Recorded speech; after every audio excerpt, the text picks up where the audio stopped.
So prior to the enactment of the U.S. Constitution, there was no legal mechanism to remove a head of state without removing their head sometimes. A king or queen might be overthrown, prime minister might lose a vote of confidence, but there was no mechanism to lawfully remove a head of government for a crime, corruption, malfeasance, or just, incompetence. At the Constitutional Convention of 1787, it was proposed that a president could be removed on impeachment and conviction for malpractice or negligence of duty. Now, one delegate thought that there would be no need for an impeachment process since a president guilty of a crime would not be reelected. Others worried that the possibility of impeachment might threaten the independence of the executive branch, since Congress could always use the possibility of removal from office to influence presidential actions. James Madison, on the other hand, responded by enumerating possible reasons for impeachment. The president might lose his capacity after his appointment. He might pervert his administration into a scheme of speculation or oppression. He might betray his trust to foreign powers. When the convention finally voted on the question, shall the executive be removable on impeachment, every state delegation voted in favor except for Massachusetts and South Carolina. Then the delegates had to decide on the grounds for impeachment. One committee recommended treason, bribery, and corruption. Another committee held that only treason and bribery were appropriate grounds. A Virginia delegate, George Mason, pictured here, proposed adding maladministration, but Madison thought that this was too vague and would allow Congress to impeach and remove a president on almost any ground. In the end, the Constitution set a very high bar for impeachment and removal from office. The president may only be impeached and convicted for treason, bribery, or other high crimes or misdemeanors.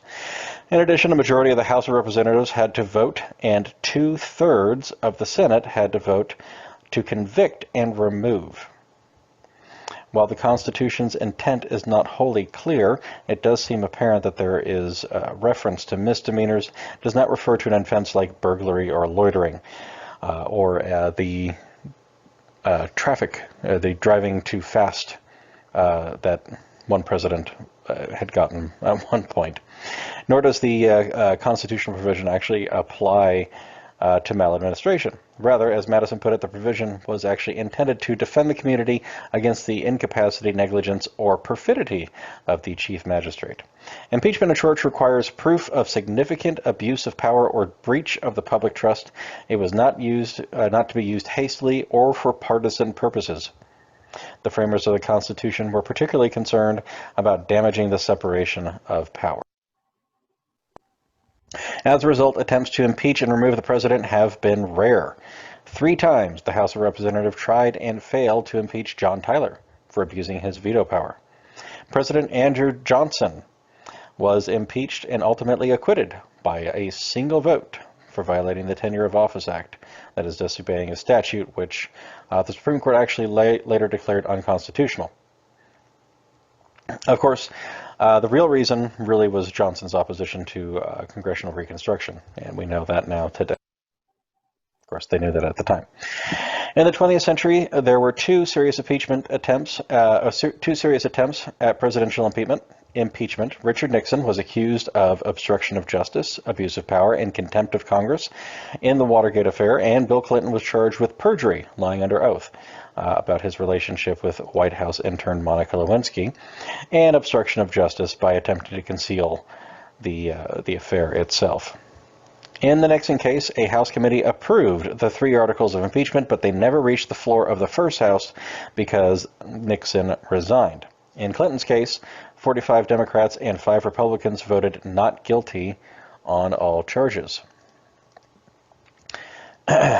Officers other than the president can be impeached. In all, 15 federal judges have actually been impeached, although only 8 have been removed from the bench themselves.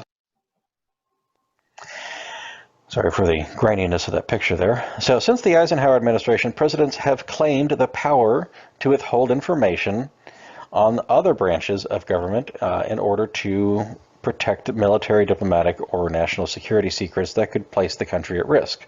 Presidents have also claimed the right to prevent Congress or the courts from access to internal policy deliberations between the president and their subordinates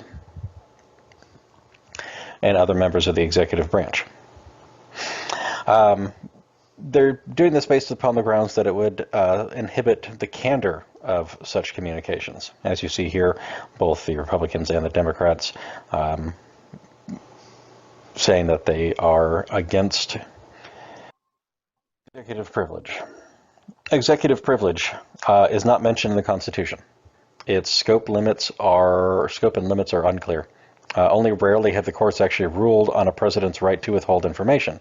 In 1974, a case involving the Watergate affair, the Supreme Court ruled for the first time that presidents did have a right to executive privilege for confidential executive deliberations about a matter of policy having nothing to do with the national security.